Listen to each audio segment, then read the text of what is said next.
Thinking about finding the right way to manage your time, a big topic, is a little like finding the right way to organize your files. People who love filing create elaborate filing systems. They can never find anything, but they know it's filed somewhere or in a pile awaiting to be filed. They ask themselves, what do I need to put into the system? Which is why they end up with lots of files they can't find. But for everyone in general, and busy salespeople in particular, the key to a filing system isn't in the filing, it's in the finding. Welcome to the Food for Thought Lunch Break with Steve Bookbinder podcast, the show that gives you things to think about when you're trying to make more sales, without all the seriousness of conventional sales talks. Enjoy and learn as he makes fun of sales training, salespeople, and sales trainers, including himself, all while giving you battle-tested strategies that work. Now, here's your host, Steve Bookbinder. Hey, thanks for joining me on your break. I'm always looking for ways to get more sales easier. Turning your break into a coaching break is a great way for me to help you get more sales easier too. What do you call it when you watch what you eat? Healthy eating? What do you call it when you regularly exercise? Healthy living?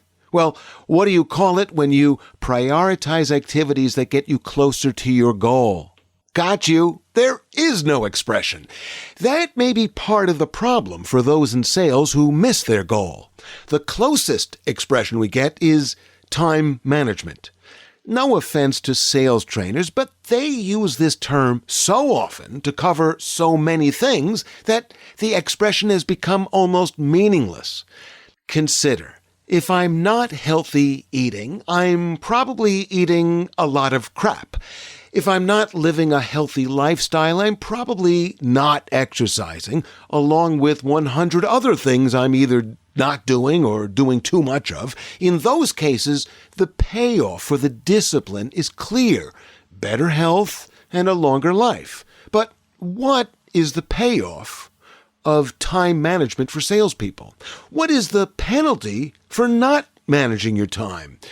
You can get up early, work all day, go to sleep late, and fill every moment with potentially helpful activities. And no matter how fast you work, you'll never get to everything. As long as you talk to or email potential buyers over time, you will probably close a few sales. So, no real penalty for not managing your time, right?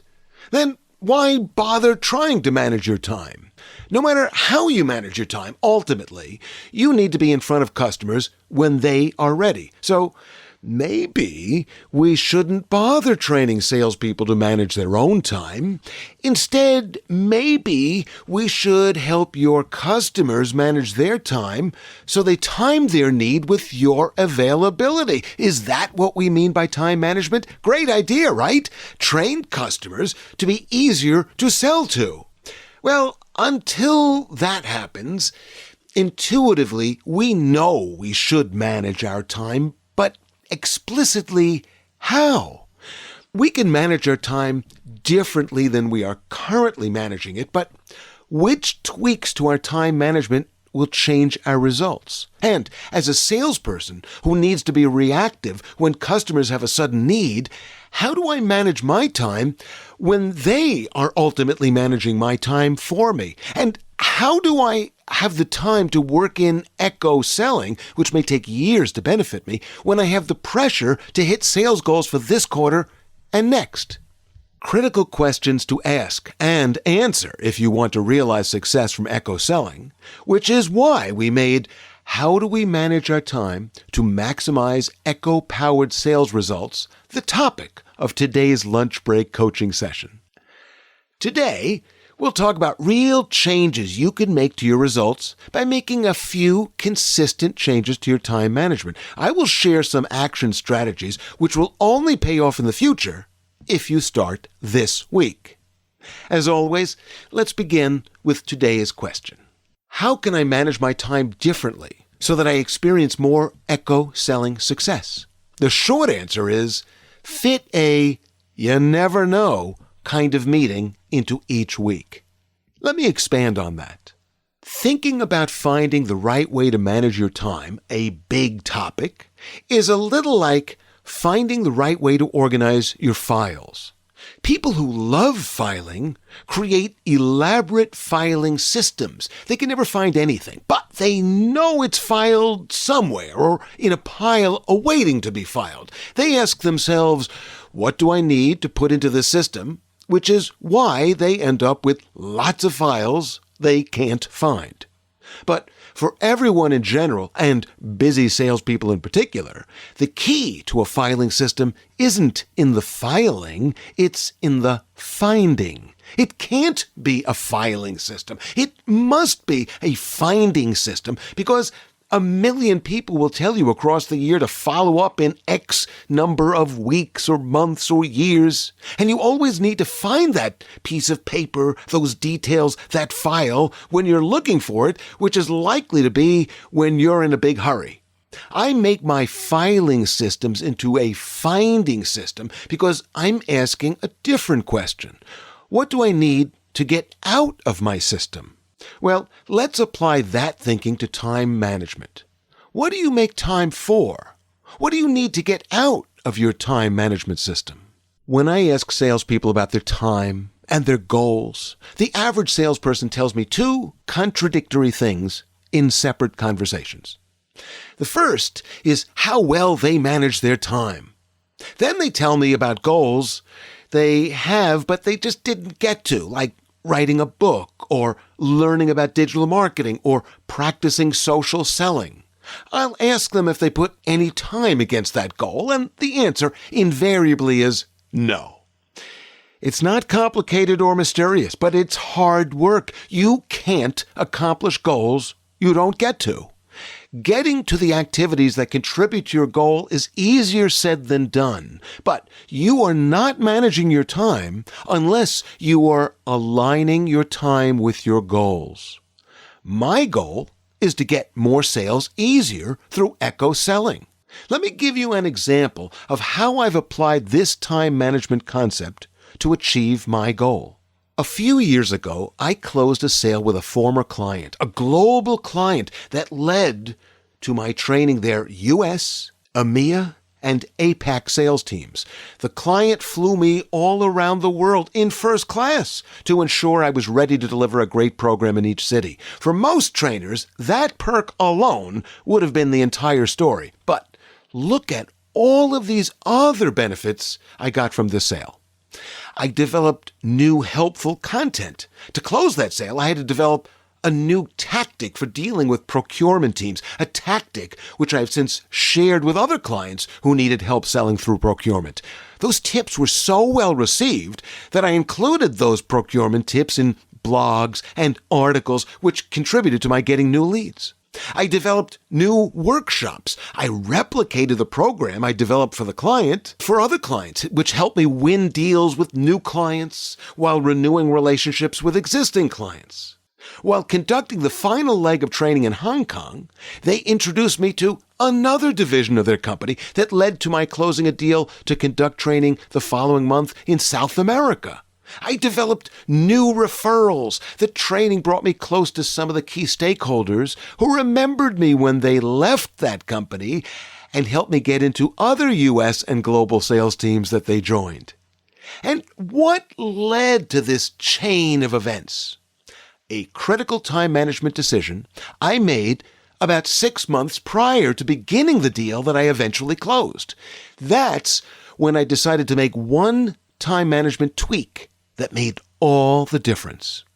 I decided that from now on, when I travel to another city for one client, I will always arrange to meet for breakfast, lunch, dinner, coffee, or a beer, meet another client or contact that I have no reason to see except that they are part of my network, under the theory of you never know. Those you never know meetings, which I now have weekly when I'm in town, and each trip I make when I travel, have led to the sale I described, as well as many other deals, including a business partnership with one of the leading marketing services in the U.S., which in turn has led to speaking opportunities and social media attention that none of my paid marketing campaigns ever produced. I've learned things about the industries I sell into that I would never know, including job changers and industry updates and individual coaching engagements. None of these benefits could be forecasted. To be sure, not every you never know meeting led directly to a revenue-producing partnership, and I can't predict which ones will be beneficial in advance, but I can predict the consistency of adding this kind of meeting to my schedule has helped me consistently achieve one result: more sales, easier. The lesson is, don't only play it safe by going on meetings when you are sure. Even if you're not sure of the outcome, be sure of the process. Be open to the serendipity of meeting the right person at the right time. Focus on the long term by improving your relationship with everyone in your network, one person at a time, which is an outcome that will pay off many times in your career. Okay, let's summarize. Look at your calendar. What do you see? Appointments with yourself to follow up on old leads? Okay, that's not a bad way to manage some of your time. But what about your long-range goals? Are any of this week's appointments contributing to your long-range goals? If not, don't be surprised if those goals don't happen. And don't forget about the most important goal of all: to keep up with ever-rising goals, with ever-rising sales, some of them easier to close, exactly the kind of sales networking delivers. Here are 4 actions you could take this week to build on today's session. A, make appointments with people in your network, even if there's no immediate, obvious payoff. B, learn. Not only learn about this person, but learn how to learn about people and their industry by learning what to ask them.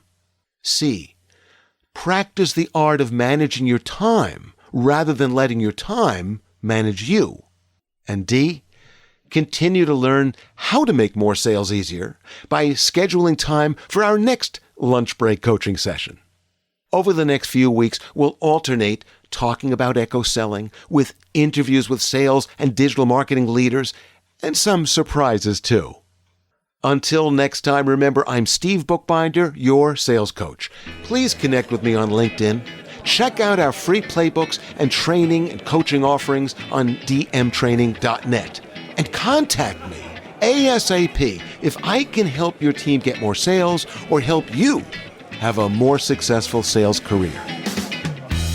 Thank you for listening to Food for Thought. To get your free sales playbook, visit dmtraining.net/podcast. And be sure to subscribe wherever you listen to podcasts so you don't miss any of Steve's jokes and helpful resources.